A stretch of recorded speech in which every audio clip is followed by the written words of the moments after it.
Salam, salam sejahtera bagi kita semuanya. Bertemu dengan saya, Feria Sugiarto, selaku penyuluh agama Kristen di kantor Kementerian Agama Kabupaten Semarang. Sedulur kemenak yang terkasih di dalam Tuhan Yesus Kristus, dalam kesempatan ini kita dalam menyambut Hari Anak Nasional yang diperingati setiap tanggal 23 Juli. Di tahun ini kita memperingati ke-42 tahun. Dalam kesempatan ini saya mengajak untuk merenungkan satu hal penting, bagaimana kita perlu untuk membangun 5 pilar berlian bersama lindungi anak.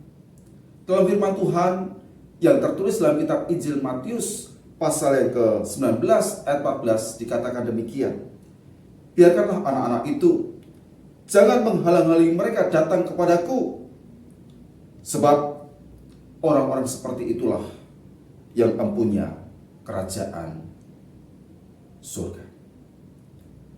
Sedulur kemenak yang terkasih dalam Tuhan, pernahkah kita benar-benar duduk mensejajarkan kepala kita, sorot mata kita dengan kepala anak-anak, sorot mata anak-anak yang mengajak kita berbincang-bincang, mengajak kita berbicara?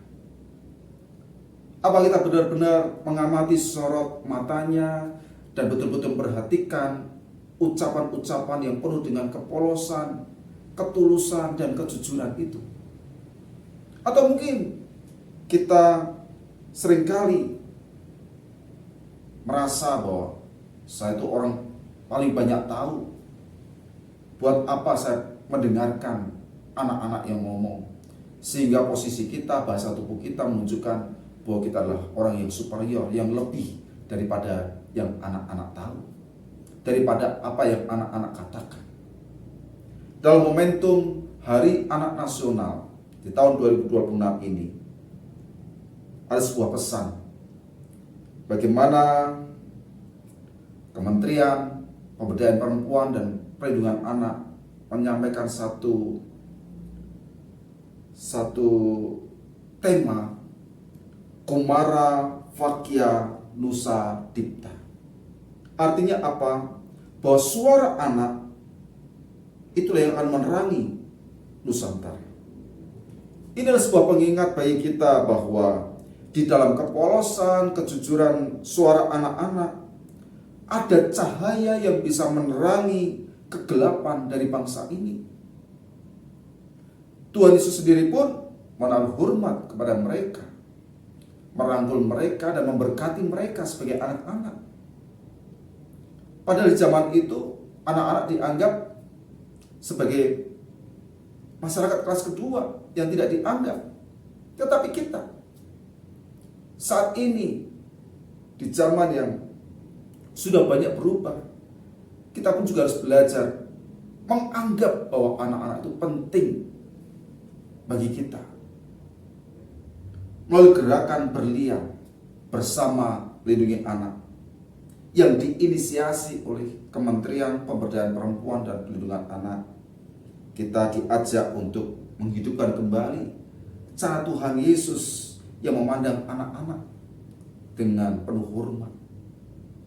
Bagaimana kita bisa mewujudkan gerakan ini dalam kehidupan kita sehari-hari sebagai orang percaya, sebagai orang-orang Kristen, pengikut Kristus?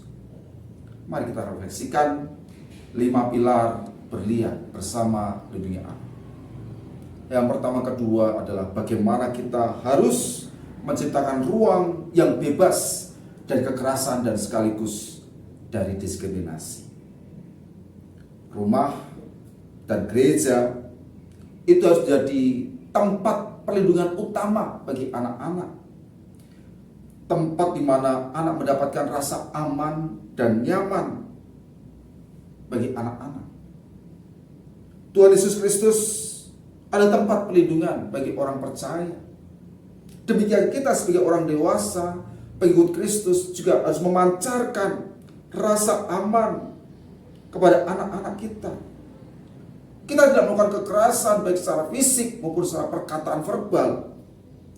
Dan bagaimana kita juga tidak membeda-bedakan, mendiskriminasi anak-anak hanya karena perbedaan fisik, kemampuan, latar belakang, dan banyak hal yang lain.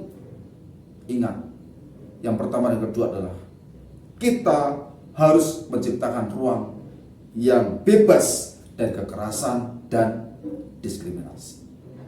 Yang ketiga adalah bagaimana kita melindungi masa depan anak. Tidak sedikit anak-anak melakukan pernikahan di usia dini dengan berbagai macam alasan. Padahal usia anak itulah masa yang penuh dengan harapan akan masa depan, yang penuh dengan cita-cita yang mereka impikan. Bukankah anak-anak butuh tempat untuk bermain, tempat untuk mengeksplor kemampuan dirinya, mengasah segala kemampuan dirinya, potensi dirinya. Dan kita wajib untuk memberikan tempat bagi mereka untuk bermain, mengeksplorasi kemampuan mereka, mengembangkan bakat dan minat mereka. Dan mereka perlu kita dorong untuk memimpikan sebuah cita-cita di masa depan mereka. Berikan kesempatan anak untuk belajar di sekolah formal, untuk belajar di rumah tentang segala hal terkait dengan kehidupan ini, untuk mereka bisa mewujudkan masa depan yang penuh dengan harapan. Hal yang keempat adalah bagaimana kita harus menghadirkan pengasuhan yang positif. Mendidik anak tidak dengan amarah. Sebab dengan amarah itu justru akan mematahkan semangat mereka, membuat anak-anak putus asa. Bagaimana kita sebagai orang tua, orang dewasa belajar untuk berlaku tegas tetapi penuh kasih. Kasih yang sekaligus menunjukkan juga ketegasan, kedisiplinan bagi anak-anak kita. Ketika kita sedang mempraktekkan pengasuhan yang positif, kita sejatinya sedang menampakkan wajah Tuhan yang penuh kasih, yang juga disiplin di hadapan anak-anak kita. Kemudian yang kelima, yang terakhir adalah bagaimana kita harus memberikan ruang untuk anak-anak itu berpartisipasi yang penuh makna. Di rumah, libatkan anak-anak untuk melakukan aktivitas, kegiatan yang positif.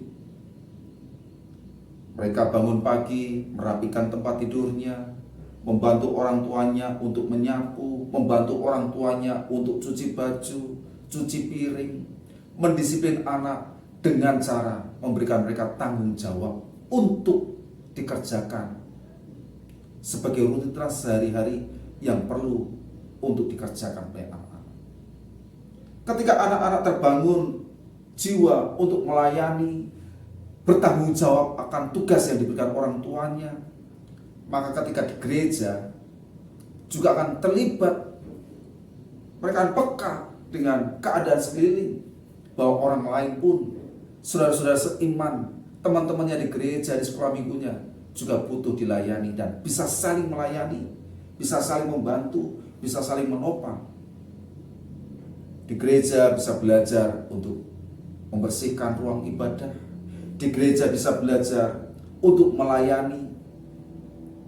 Apapun yang diajarkan di sekolah minggu, guru sekolah minggu memberikan jadwal untuk anak-anak bisa memimpin pujian, anak-anak bisa bermain musik, anak-anak bisa menari tamborin, anak-anak bisa melakukan hal-hal yang positif lainnya di gereja. Mari kita belajar bersama-sama membangun 5 pilar berlian bersama melindungi anak. Sebab ketika anak-anak itu betul-betul kita bangun, kita dengarkan suaranya, maka cahayanya akan menerangi bangsa ini. Anak-anak bukan hanya masa depan gereja, bukan hanya masa depan bagi bangsa ini saja, tetapi anak-anak adalah hari ini kita. Hari ini kita menjaga, mendengarkan mereka bukan hanya tugas dari pemerintah lewat Kementerian Pemberdayaan Perempuan dan Perlindungan Anak saja, tapi betul-betul adalah mandat kasih yang Tuhan titipkan langsung kepada kita semuanya. Baik orang tua, guru sekolah minggu di gereja, para pendidik di sekolah, ataupun orang dewasa yang lain yang bisa memberikan dampak positif bagi anak-anak. Mari kita belajar bersama untuk merenungkan 5 pilar berlian ini bersama lindungi anak. Sekian yang dapat saya sampaikan kepada sedulur kemenak semuanya. Kiranya jadi berkat kita semuanya. Terima kasih untuk perhatiannya. Tuhan Yesus memberkati.